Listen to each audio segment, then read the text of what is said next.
Hello once again, everyone. We're at Central State University. I have the pleasure of talking with Dr. Cadance Lowell. She is chair of the Agricultural and Life Sciences at Central State.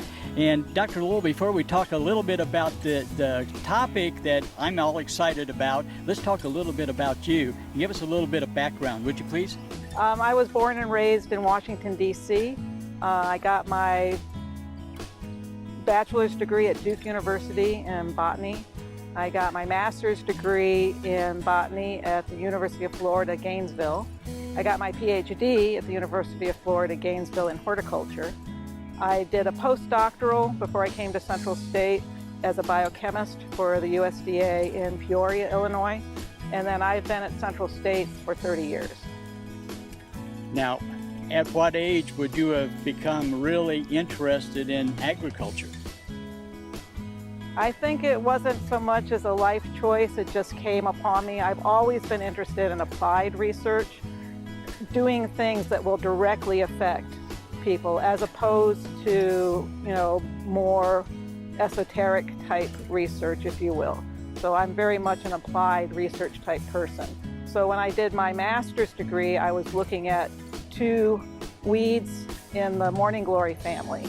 And we looked at the anatomy and the evolutionary changes in the anatomy, which I don't know if that would apply to anybody. It was interesting. But then when we looked at horticulture, we looked at how to make a sweeter grapefruit. Now to me, that's very applied. So we did some basic research associated with that. When I worked for the USDA as a biochemist, we looked at how to change the carbon partitioning in the soybean seed. So we all know soybean seeds produce carbohydrates, oil, and protein. So the sugars are indigestible by humans. I know we were the brunt of many jokes because, of course, that causes gas. It also causes gas if you feed it to cows.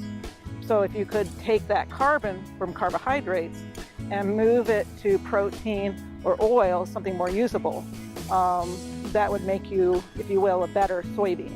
So I was part of that research at that facility. Well, to me, that's all very interesting. Yep. And one of the things we want to come back to in a little bit and talk about some of your research that you've done with lights and what kind of an impact that lighting has on weeds, but and also talk a little bit about how all of this pertains to sustainable agriculture. But let's talk about sustainable agriculture. I think it means maybe something different to different people. It's been around the term for a while and it's evolved. What is your definition, Dr. Lowell, of sustainable agriculture? Well, I think you're quite right. It changes, I think, with the person and with the year. Sustainable agriculture to me, and what we're teaching our students here at Central State, is what practice that can you use to better the soil, to have a good economic crop in place. Can you use more of an organic practice? What do you need to produce the best crop as sustainable as possible? So we're trying to move from conventional farming, which really didn't come in until after the 40s. That's the big farm, lots of spray, lots of chemicals. We're moving now back more to the pre-40s, if you will, but then carrying over some of the new processes. Chemistry is not a bad thing. Science is not a bad thing. So we are using some of those processes as well as the more organic methods. You merge those together to get the best crop. For the students that would be coming to Central State and learning about sustainable agriculture and everything else that Central State has to offer, what's the end game? Where can they go? What kind of jobs are out there? Right, so Central State University had the first sustainable ag program in Ohio.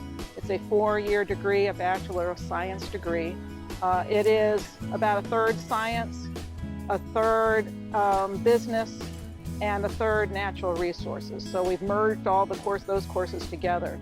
We've been working with Ohio State to make the sustainable ag major match to courses at other universities like Lorraine Community College, AFI, and of course Ohio State. Ohio State will have a sustainable ag major starting next year. It's being approved now. with the sustainable ag major, you're going to learn a variety of topics, so you will be a generalist at the 4-year degree level. So you can get a job in farming, if you will. You can get a job in industry. You can get a job in ag business. And certainly you can get a job with government. As we know, farming is the #1 industry in Ohio. So a lot of jobs at the middle management and up level. If you're looking at, and certainly being an entrepreneur, going out and, becoming a service, if you will. So we have robotics, we have drone technology, we have computer software that needs to be developed.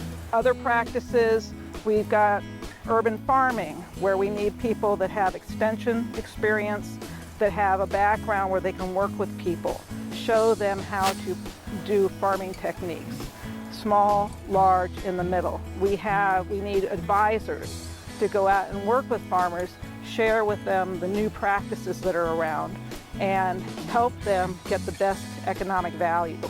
The exciting part at Central State is, in our Department of Agriculture and Life Sciences, not only do we have a degree in sustainable ag, but also in exercise science. And we now have a minor in nutrition, as well as the traditional biology and chemistry. So if you want to be a veterinarian, you could major in sustainable agriculture. If you want to go into exercise science, it has nutrition. So one of the major focuses of the USDA of the United States, obviously, is food and nutrition, feeding people. Well, what is farming? Feeding people. But there's a whole area in between. It's not just about the crops. It's about getting the crops to people. It's about getting crops dispersed to people. It's about looking at the supply chain, how to shorten it, because that's part of sustainable agriculture. So it's about terrorism and anti-terrorism practices. So you can even go there.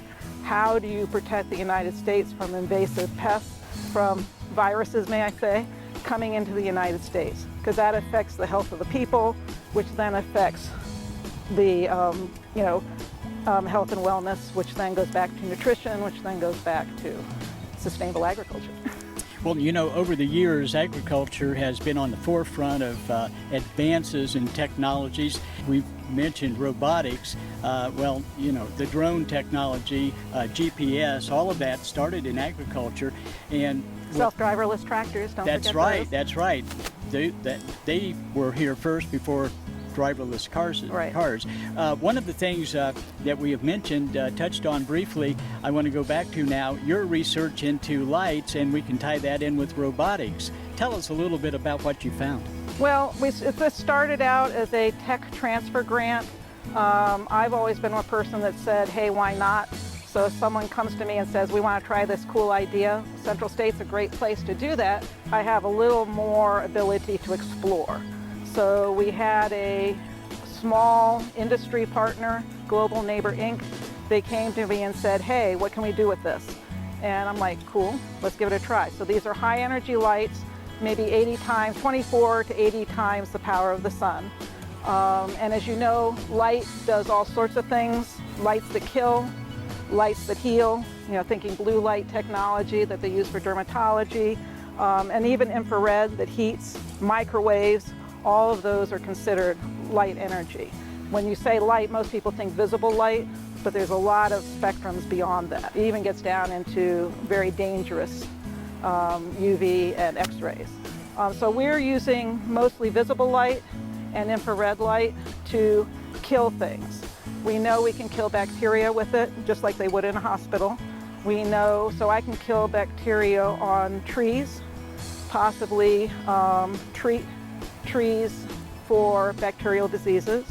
We can kill insects with it. We can kill weeds with it. So I have put many undergraduate students to work over the years. I started this back in 2006, and it's just been growing ever since.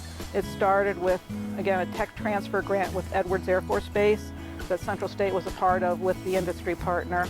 They were able to deliver a high intensity light that can kill weeds on bomb sites and along roadsides where IEDs are, because you don't want to touch the ground, right? So, they were able to deliver that, and now they went ahead and commercialized that into a handheld device that you can buy on Amazon.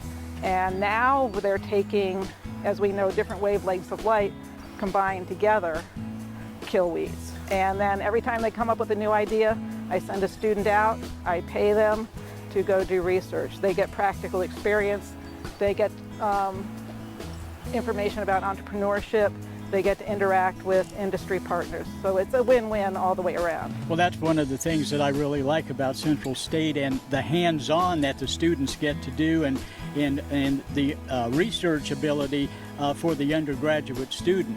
If one of those potential students is watching now, or maybe the parents of a potential student, what's the best way for them to get in touch with either you or Central State about anything that the Agricultural and Life Sciences Department has to offer, or any other department here at Central State? Well, they certainly can go online and email me directly. I'm a little slow sometimes to respond because I do get a lot of emails, but we will respond. You can contact admissions directly. Certainly they will respond as well. Again, right now we're the only four-year degree in sustainable agriculture. We also have a number of scholarships. Mostly, the main one that we have right now is for in-state, but we do have some for out-of-state as well. They are GPA driven, and each one has their own rules, but we can give students up to a full ride scholarship. Very good. Dr. Cadance Lowell has been our guest. Thanks for being with us, Dr. Lowell. Well, thank you very much. I appreciate it. And stay with us, back with more right after this.